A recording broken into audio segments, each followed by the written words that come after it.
تاسو ته به پته وي چې زمونږ په دې ملک کې ځای په ځای په باجوړ یو ځای بل ځای کې د اپریشن شروع دي نو په دې کې ډېر زیات پښتانه چې کوي نو دا متاثر شي ډېر زیات او دې سره ډېر زیات خپل کورونه ته پاتې شي د هغې دپاره ډېره زیاته دعا کوئ او دې کې چې د چا چا لاس یاد ساتئ ګورئ هغه په تاریخ کې پاتې کېږي او په تاریخ کې چې یو څیز پاتې شي که نه دا سبا هغه انسان بیا یا په ښو یادېږي او یا په بدو یادېږي دې وخت کې خو یو انسان دی هغه طاقتور دی هر څه دي ورسره هغه به خپل کار وکړي خو وروستو په تاریخ چې دی سړی نه معاف کوي بیا پکې یا دی ښه یادېږي او یا بد یادېږي د ترکی ته به مخکې ترکستان وي د ترکستان یو بادشاه و چونکې مسلمانان دي نو د هغه بادشاهۍ وله دومره مزه ورکړی و خوند ورکړی و چې په زړه کې دا تمنا پیدا شوه چې یاره زه اړو مړ کېدی نه ماله مرګ نه راتلی نو دا په زړه کې دا تمنا پیدا شوه نو د خپل ملک چې څومره طبیبان و هغې راټول کړه هغې ته یې وویل چې یاره زه وایم چې زه مړ نه شوې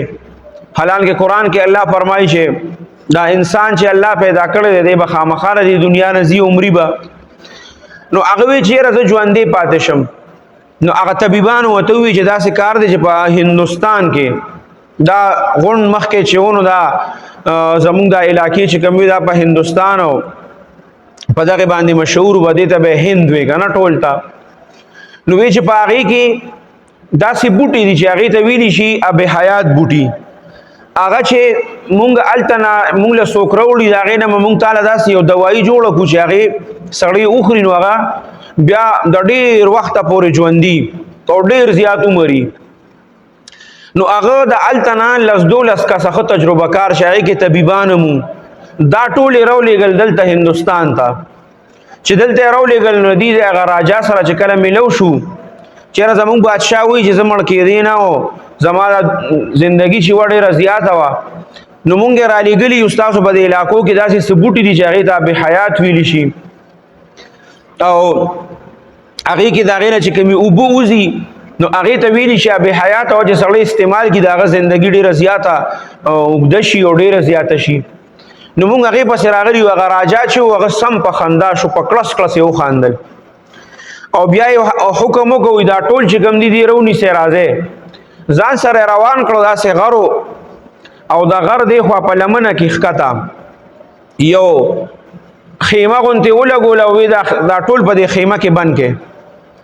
او هغې ته یې وی چې تر څو دا مخامخ غر چودلي نی که نه تر هغې پورې تاسو زما نه نشئ خلاصېدی تاسو به دلته کې مرئ بس بس هغې چې دا واورېدل هغې سره غم شو خدای پاکه مونږ راغلې څه پسې و ګیر پسې کې شو بس نور خو ورسره څه نه مسلمانانو بس تلاوت به یې کو چې څونه سبق به ورته یاد و بیا به یې نفلونه کول او په سجده به پراته وو صرف به یې روټۍ خوراک اوبه څښله او قضای حاجت بس دا به کول نور په تلاوت په ذکر اسکار او په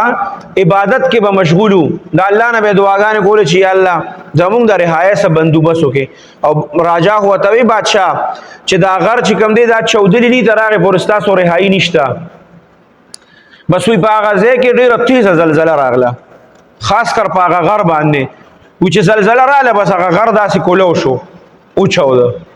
وی چې وچوده نو باچا ته پته ولګېده چې هغه غر خو چودلی دی دا مسلمانان یې بوتله وی چې دا ستاسو د الله نه د زړه نه دعا وکړه نو دا وګوره هغه غر وچوده هغه غر او زه تاسو اوس ازادوم او چې لاړ شئ که نه نو هغه خپل بادشاه ته ووایه چې په دې دنیا کې پاتې کېدل نشته دا خو ستاسو د مسلمانانو هم کلکه عقیده ده چې په دې دنیا کې پاتې کېدل نشته خو په دې دنیا کې داسې څه کارونه وکړه چې ته د خلکو په زړونو کې ژوندی پاتې شي او ته په ښه باندې یادېږي سبا دا خلک تا په ښو باندې یادوي